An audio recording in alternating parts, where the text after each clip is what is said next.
فإلى حضرة النبي سيدنا محمد صلى الله عليه وآله وصحبه وسلم، خصوصا إلى جميع مشايخنا وأساتذتنا وعلمائنا المخلصين العاملين، وجميع ساداتنا العالمين، وجميع ساداتنا الصوفية وعلمائنا الشافعية، وجميع المحدثين والمفسرين وأسلافنا الصالحين، نخص خصوصا إلى الإمام الشيخ أحمد بن حسين الأصبهاني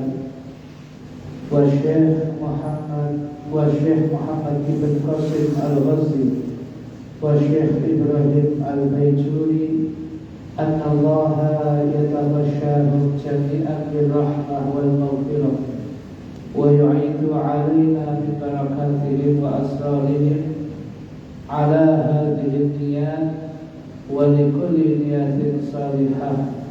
الفاتحة.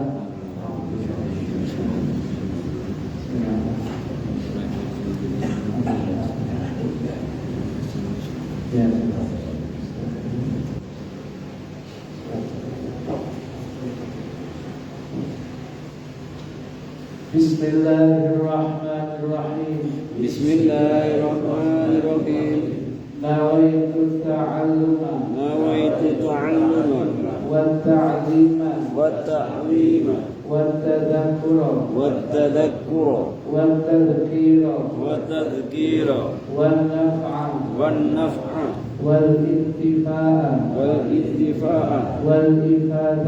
wal-ifadata wal-istifadata wal-hatha ala tamassuki fi kitabillahi wa sunnati rasuli wa du'a ila al-huda wa dalalata ala al-khair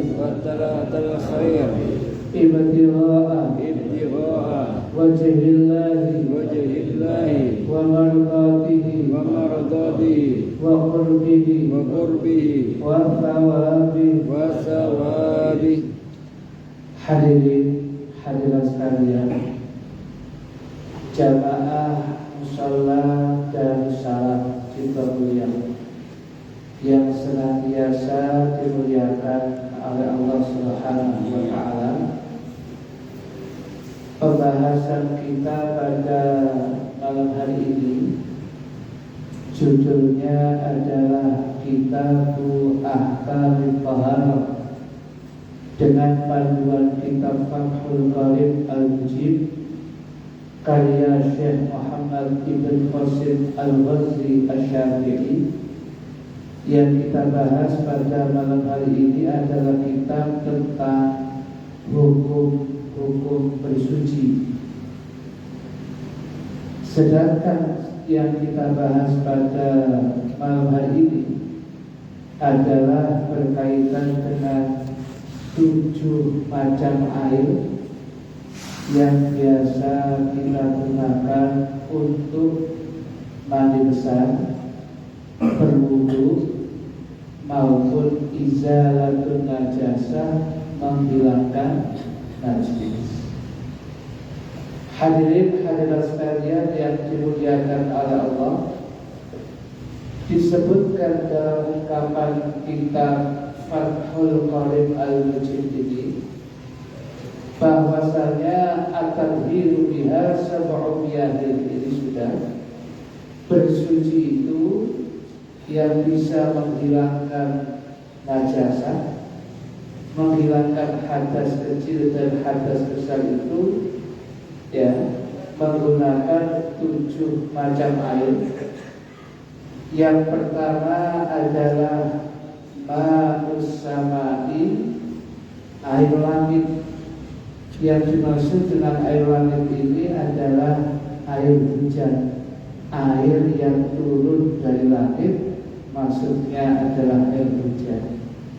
Dan itu sudah kita bahas. Kemudian yang kedua adalah wama'ul bahri. Yang kedua adalah air laut. Berkaitan dengan air laut yang bisa digunakan untuk bersuci, ada keterangan bahwasanya suatu ketika beberapa sahabat Kanjeng Nabi Muhammad sallallahu alaihi wasallam yang profesi mereka adalah nelayan sempat bertanya kepada Kanjeng Nabi tentang status air laut. Bagi mereka air laut itu kan asing, yang biasa mereka gunakan wudhu, mandi besar itu kan air tawar. Ya apa kalau kemudian menggunakan air laut, karena kita di tengah-tengah laut. Kalau harus menggunakan air tawar semuanya untuk wudhu, habis. Dan kalau harus minum air laut, biasanya tambah haus tadi. Nah, kemudian ditanyakan kepada Kanjeng Nabi hukumnya air laut itu. Jawaban Nabi, hadis yang pertama di dalam kitab hadis Bulughul Maram. Nabi menjawab, huwa tahuru ma'uhu al-hillu maitatuhu. Air laut itu suci, mensucikan airnya, untuk menjawab pertanyaan mereka. Ditambah lagi oleh Nabi, ziyadatul ilmi, tambah ilmu, al-hillu maitatuhu. Air laut itu yang halal bangkainya.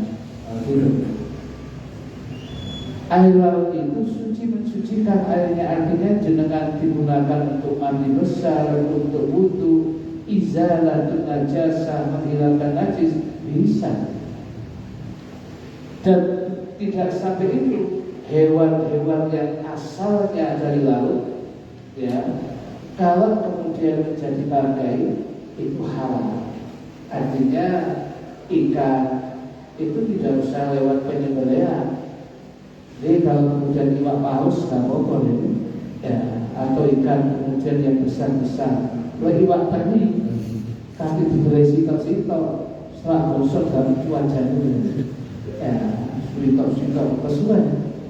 Jadi bangkainya itu semua halal. Al-hillu maitatuhu, halal bangkainya. Nah, dari ungkapan itu kita bisa mengambil kesimpulan bahwasanya wa ma'ul bahri, air kedua yang bisa digunakan untuk bersuci adalah air laut. Malahan ditambahkan dalam kitab Fathul Bari al-Muslimnya air al-milhi, yaitu air yang pada situasi kondisinya air ini adalah al-milh, itu terasa asin yang berbeda.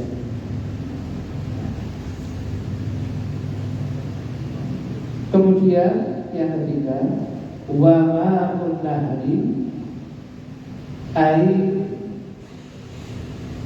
wa ma'un nahri ay al-hulubi. Yang ketiga ini adalah air sungai. Air sungai al-hulubi yang kemudian rasanya tawar. Ya, kita melihat pada situasi kondisi sungai yang bersih, yang jernih, yang besar, maka dengan damel wudu, ya, kemudian panjenengan digunakan untuk kemudian menghilangkan najis. Buatan apa-apa yang demikian. Ya.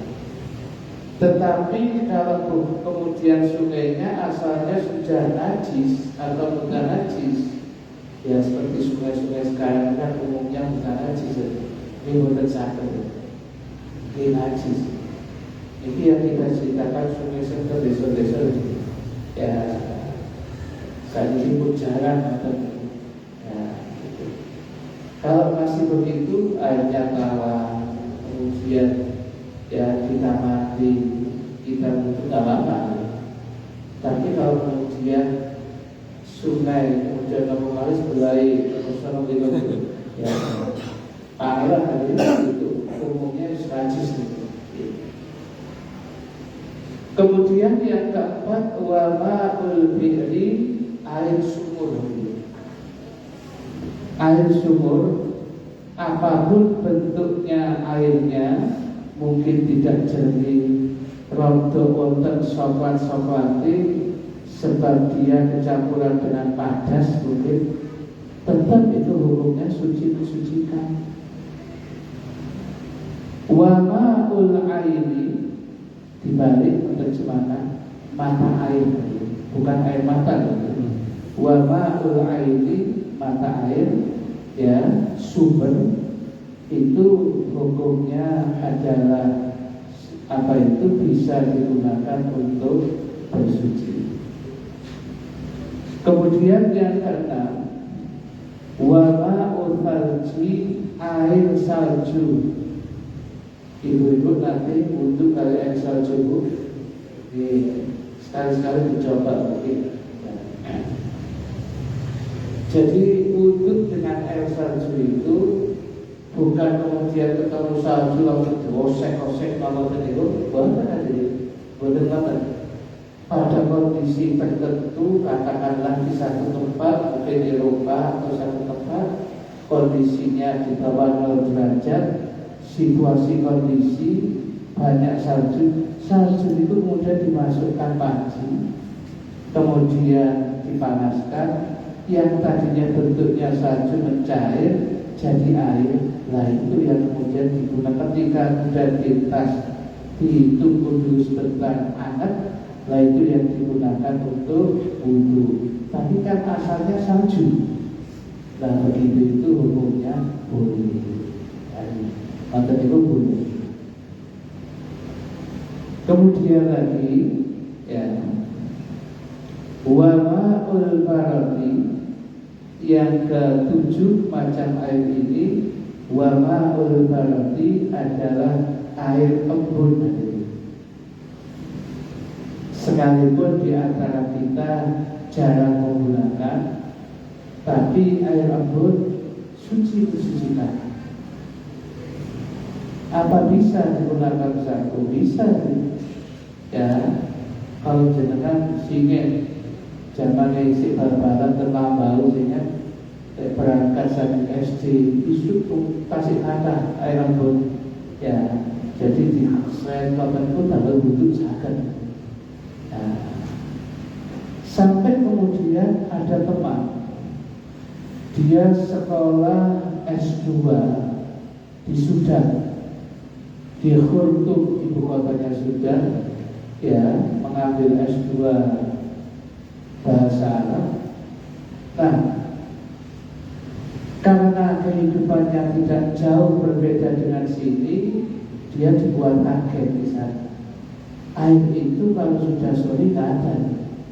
Dan cara mendapatkannya nanti setelah maghrib itu mereka harus mencari di tetesan-tetesan yang ada di pohon dan sebagainya, di kali-kali kecil. Jadi semalaman bisa dapat satu kali tetes. Ya itu artinya sakale itu harus digunakan sebagai wudhu. Kali dewi sakale cilik ngoten niku nggih kemutok ini. Ya, itu kemudian ya iso gak iso digunakan wudhu ya berjalan. Ya hanya saja mereka mazhabnya Maliki, mereka tidak mengenal ma'ul lain air dua kolam, tidak mengenal.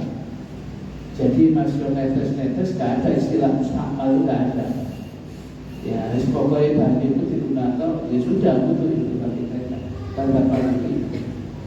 Nah akhirnya harusnya 2,5 tahun kuliah di sana, 1 tahun kembali bukan kerasan kan.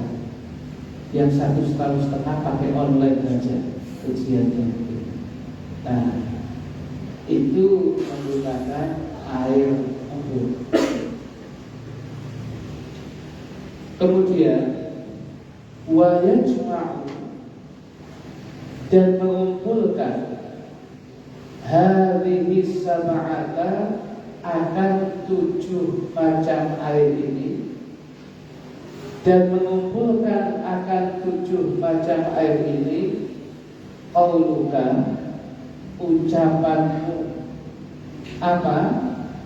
Ma nazala minas samai aw naba'a minal ardi, yang air-air yang bisa digunakan untuk bersuci itu yang jumlahnya 7 terkumpul di dalam ucapanmu, ucapan kita. Ma, air, segala sesuatu, maksudnya air, nazala minas samai, yang turun dari langit. Air yang turun dari langit itu bisa air hujan, bisa jadi adalah air embun, bisa gitu. Kemudian au naba'a minal ardi, atau air yang muncul dari bumi, bisa air laut, air sungai, air sumur, mata air dan sebagainya. Ala ayyi sifatin kana, atas bagaimanapun sifat yang ada, bentuknya apakah itu air laut, air sungai, mata air, min aslil khilqati, dari asal-asal penciptaannya. Seperti air laut, asalnya ya sudah memang asin, sehingga kalau seseorang kemudian dia berwudu dengan air laut itu ya boleh-boleh saja yang seperti itu. Kalau kemudian ada air sungai asalnya bening, dari atas kemudian akan turun ke bawah untuk sebuah titik karena membawa tanah, ya tidak apa-apa, memang jalannya seperti itu ya. Selama tanah itu adalah suci, kemudian yang seperti itu, dan air tidak bisa menghindar, ya tidak apa-apa. Air itu tetap dikatakan suci, mensucikan. Hadirin hadirat sekalian yang dimuliakan oleh Allah Subhanahu wa Ta'ala. Kemudian ini menjadi catatan kita. Ada, saya catatkan, ada catatan saya baca aja sebelum kita melanjutkan kepada pembahasan kita.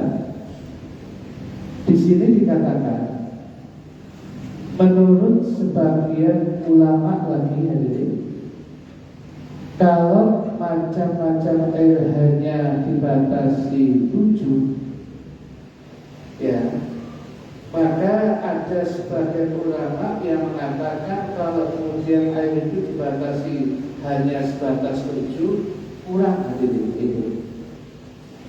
Sebab ada ulama yang mereka mengatakan kurang sepakat kalau 7, seharusnya air itu macamnya 8, tidak 7 tapi 8. Sedang yang nomor 8 itu 1 sampai 7 sudah kita sebutkan. Sedangkan yang 8 ini adalah air suci, mensucikan, yang keluar dari antara jari jemarinya Kanjeng Nabi Muhammad sallallahu alaihi wasallam, yang itu merupakan bagian daripada mukjizat beliau.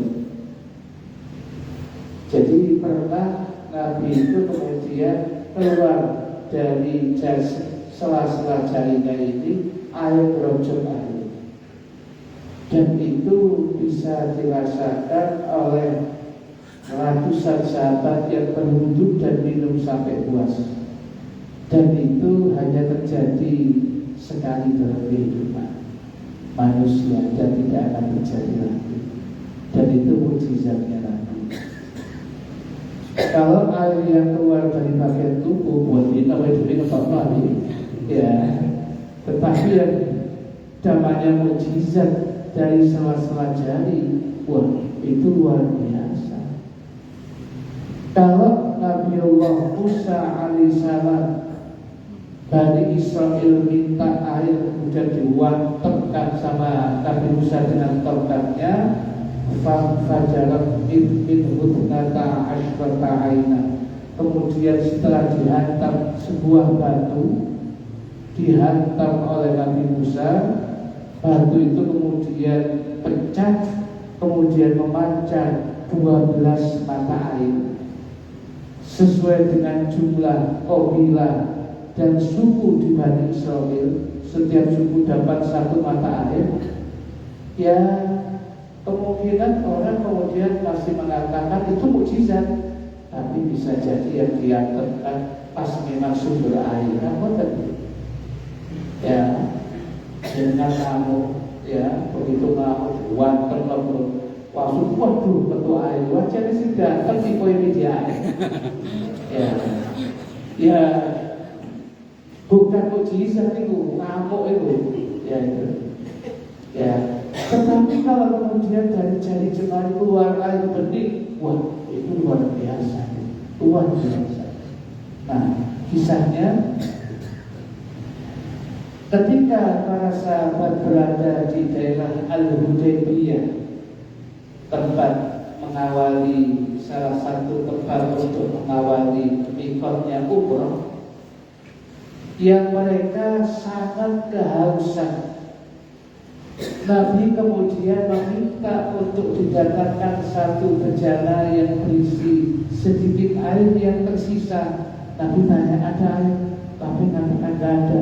Ternyata masih ada sisa yang ada di tempat minum mereka, dijatuhkan dan disokkan begitu ya kepada bejana, cuma tidak banyak. Nah, kemudian Nabi memasukkan tangan beliau, dua-duanya dimasukkan, sambil kemudian beliau berdoa tertentu. Kemudian diangkatlah tangan beliau, lalu memancarlah air dari sela jari jemari Nabi dua-dua ini, yang para sahabat meminumnya dan menggunakannya untuk berwudu sampai puas. Yang menurut Imam Muslim menyatakan, perawi hadis dan cerita itu sempat bertanya kepada sahabat Anas bin Malik yang hadir dalam peristiwa itu dengan ungkapan, wahai sahabat Anas, kira-kira berapa jumlah sahabat pada waktu itu? Ketika Nabi kemudian airnya keluar dari sela-sela jari itu, kira-kira berapa sahabat yang minum sampai puas, kemudian berwudu? Sahabat Anas kemudian mengatakan 300 orang. Jadi semuanya minum sampai puas dan kemudian berwudu dari sela-sela. Itu macam air yang ke-8, air yang muncul dari sela-selanya Nabi. Dan itulah air yang paling afdal, yang paling mulia sampai kapanpun juga, mengalahkan air yang ada di telaga Al-Kautsar besok yang ada di dalam surganya Allah. Kalah kan? Sebab keluar dari manusia yang paling mulia itu, dan itu tidak akan terjadi lagi. Itu mukjizat. Nah, sehingga ada ungkapan syair yang disampaikan oleh Al-Imam As-Subki. Beliau mengatakan, wa afdalul miyahi ma'ul qadnaba min baini asabi'in nabiyil muttaba yalihi ma'u zamzama fal kautsar fanilu misra thumma baqil adhan. Imam Tajuddin As-Subki mengatakan, wa afdalul miyahi, seutama-utamanya air, yang paling afdal air itu yang paling utama, ma'un qadnaba, air yang pernah tumbuh, yang pernah bersumber, memancar, min baini asabi'in nabiyil muttaba, dari sela-sela jari jemari Nabi al-Muttaba yang diikuti. Wah, ini jadi sangat luar biasa. Ya, Ini karena bersatu dengan dirinya Nabi kemudian keluar air. Wah, itu luar biasa. Dan itu air yang paling afdal sepanjang zaman. Ya.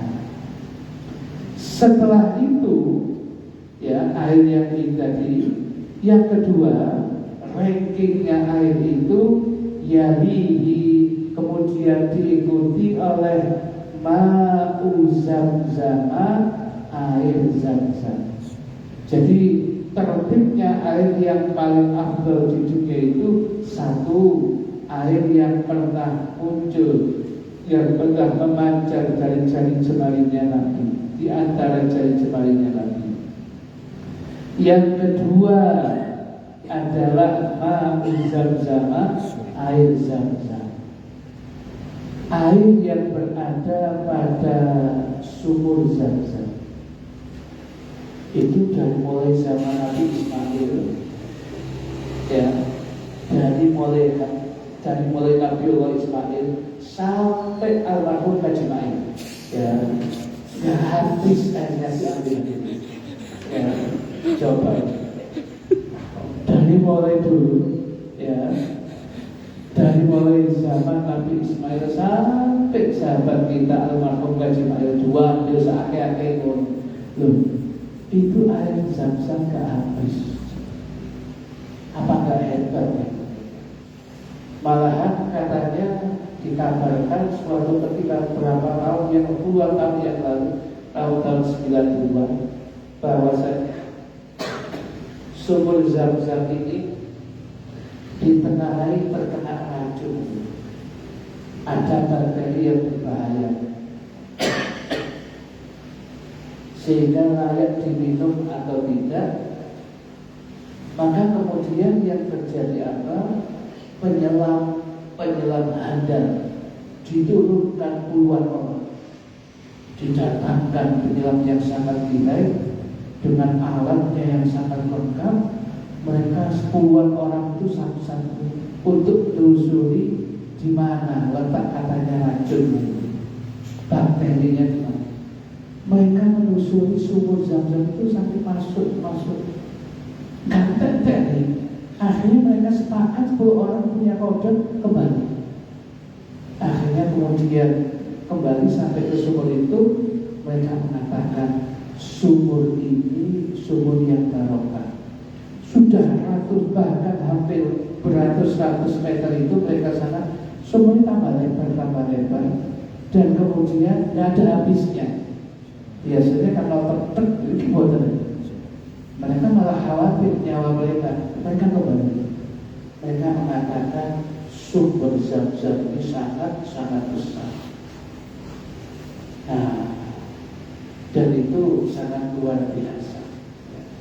Diambil sekian banyak juta manusia dari mulai zaman itu sampai sekarang, gak berkurang, terus bisa berkurang. Nah, sehingga orang yang minum Zam-Zam pun punya afdoliyah keutamaan sendiri. Sehingga Nabi mengatakan dalam ungkapan hadisnya, ma'u Zam-Zama lima syuribala al-kamaqam. Minum air Zam-Zam itu tergantung untuk apa diniati.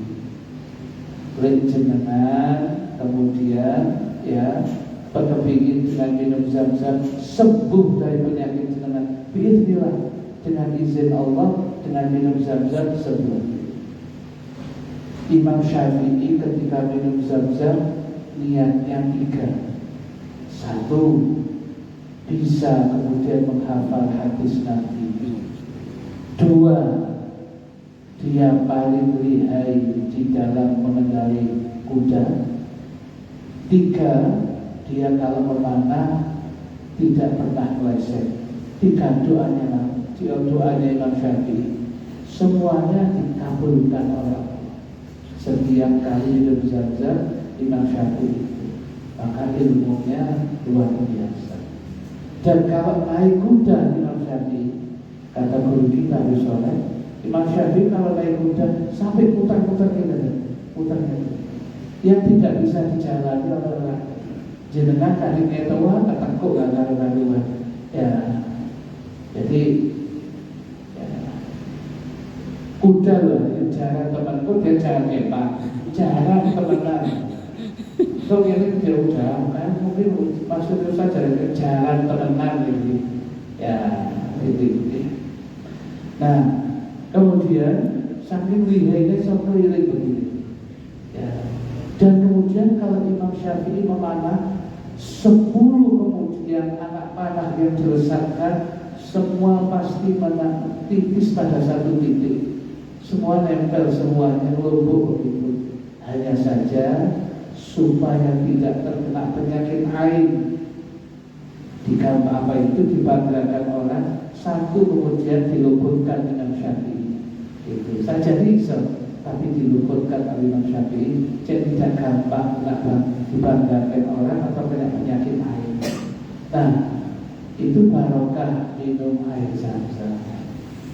Bu, dari jenengan wonten jamaah ibu sing wangsul umroh haji, sing ditangatakan pertama kesehatannya, ya opo umroh ya opo hajinya, yang ketiga jaluk donga, sing keempat takon Zam-Zam. Wonten ojo teko dok sing ditang kacang Arab ono.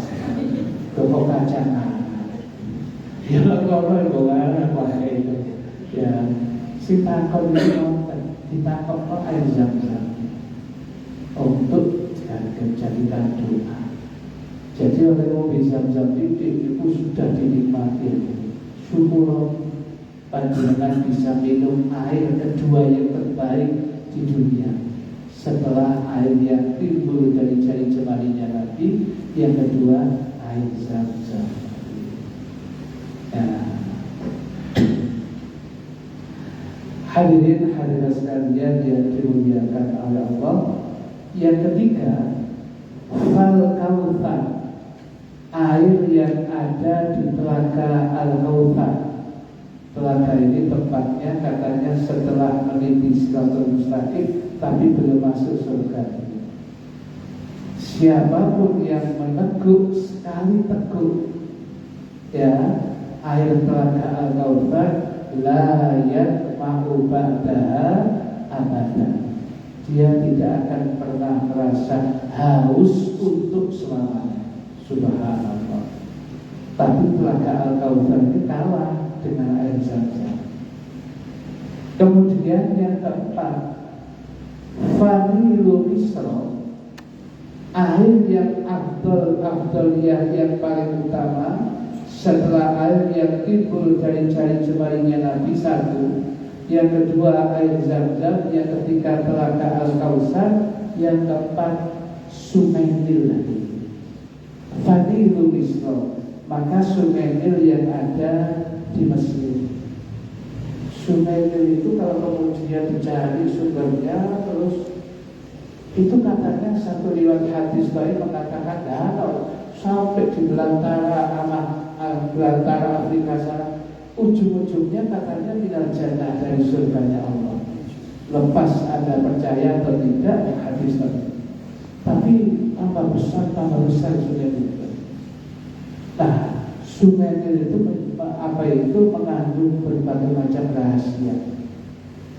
Berapa banyak ribuan ulama besar menyusuri Sungai Nil dengan baca Quran, mengarang kitab, mengarang syair, kemudian mengajar satu di atas kapal-kapal itu, semuanya berada di atas Sungai Nil. Yang mau Al-Azhar itu semuanya mereka melewati Sungai Nil, sungai yang sangat barokah. Ya, konon katanya ini, ya, pernah membaca di satu majalah itu, Al-Ustaz Muhammad Zainul Asyiki, Muhammad ZA, itu waktu kepingin ketika dia mendapatkan kesempatan ke Mesir, dia latihan pernafasannya di Sungai Nil. Sebab ada ungkapan orang yang melatih pernafasannya lebih untuk qorik baca Quran itu kuatnya, apa itu pernafasannya bisa baca. Itu kalau latihannya di Sungai Nil. Latihan di Sungai Berantas itu tambah apek. Jadi karena pahitnya, karena berkahnya sungai itu sehingga jenengan tinggal Ustaz Muhammad ZA ketika poin wajar berapa ayat di 20 jadi satu sak nafas dan tidak ada kerentangan. Katanya latihannya pernah di sungai ini. Ya, itu sungai yang sangat barokah, sungai ini. Nah, setelah sungai Nil yang ada di Mesir, tsumma baqil anhari, kemudian sungai-sungai yang lain termasuk Berantas itu. Berantas itu nomor sekian ya, sungai segala sungai sudah jadi. Ya, hadirin hadirat sekalian yang dimuliakan oleh Allah, itu macam-macamnya sungai dan macam-macamnya air yang ada di dunia ini. Hanya saja waktunya habis, hadirin. Insyaallah ditandai akan kita lanjut pada kesempatan yang datang berkaitan dengan pembagian macam-macam air. Wallahu a'lam bishawab. Monggo kita buka pertanyaan, ada yang bertanya, dipersilahkan. Ini maksud air hujan itu air hujannya langsung dari langit atau kita tandon dulu atau kalau kemudian ditanyakan air hujannya itu yang mana Ustaz? Kalau bahasa yang mantap yang dari langit langsung digunakan itu ya barokah. Ya. Tetapi kalau kemudian lewat kemudian talang, kemudian kita dari sama dulu. Asal talangnya jangan kayak api kucing atau itu aja kan. Ya itu. Jadi idealnya yang langsung. Makanya kan Nabi kan termasuk salah satu kesunat ketika melihat hujan Nabi keluar bajunya dicopot, ya salah soleh kemudian ada bajunya dikeluarkan, ada serbannya supaya dapat berkahnya hujan yang pertama. Ya, wa anzalna minas samaa'i ma'an mubarakah. Yang turun dari langit itu air yang berkah. Yang pertama ini. Ya, biasanya mereka mengeluarkan itu sudah supaya untuk mendapatkan keberkahan. Jadi kalau itu panjenengan betul-betul dari talang tidak apa-apa. Kalau dengan yakin itu kemudian ya talangnya bersih dan sebagainya, betul-betul ya silakan. daerah selatan Ya. kan banyak yang air hujan dialirkan di tanah itu. Gimana? Air hujan itu dialirkan di tanah di hujan. Kalau sudah seperti itu kemudian kita ambil, sudah bukan air hujan, air tanah itu. Jadi betul-betul dari langit atau kena sesuatu baru kemudian kita tadai, kita ada hujan kita pakai. Tapi kalau kemudian dari langit kemudian jatuh ke bumi, ya tidak apa-apa. Tapi bukan air hujan, sudah air tanah. Ya, karena sudah berproses dengan tanah. Sama-sama nggak apa-apa ya, nggak apa-apa. Ada lagi misalnya? Ya. Kita masuk ke daerah asing gitu Ustaz. Terus salat jamaah, terus baca ada sujud sajadahnya itu Ustaz. Waktu wasjud waqtarib kan Allahu Akbar sujud Ustaz. Kita rukuk gitu Ustaz. Terus ngikuti imam rukuk, kita perlu sujud sawi Ustaz. Jamaahnya nggak sujud sawi. Mohon maaf, jamaahnya nggak sujud sajadah. Ikut sujud sajadah semua Ustaz. Iya terus.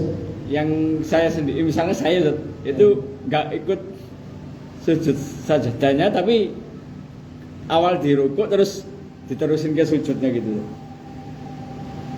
Maksudnya jenengan mau sebenarnya dikira rukuk. Iya. Ternyata kok sujud tilawah gitu. Iya. Nah, terus yang jenengan tanyakan, Itu apa perlu sujud? Oh nggak usah sujud sahwi. Ya dari awal kan memang awalnya nggak tahu. Begitu maksudnya jenengan mau rukuk, kok batal sujud? Oh, memang sujud tilawah, ikuti aja sudah. Panjenengan mengikuti imam sudah benar. Dan nggak usah nanti sujud sahwi sendiri, nggak ada. Sudah itu imam aja. Jadi kalau imamnya sujud tilawah, ya makmum ikut sujud tilawah. Kalau imamnya tidak sujud tilawah, macam yang dibaca surat Al-Alaq ayat sajadah wasjud waqtarib, saya sujud sendiri Ustaz. Ya bapak. Ya, imam itu ya bukan ahli Quran, itu gak sujud tilawah, sujud tilawah batal sampean. Ya. Bagi imam mau sujud atau tidak itu sunnah. Tapi bagi makmum, kalau lihat imamnya sujud tilawah, memang sujud, gak sujud batal. Sebab bagi makmum itu wajibnya mutaba'atul imam, mengikuti imam, sekalipun itu sunnah.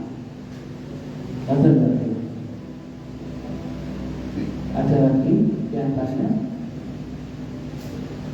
Ibu-ibu ada yang tanya? Sambut di? Saya kira cukup. Insya Allah akan kita sambung pada pengajian-pengajian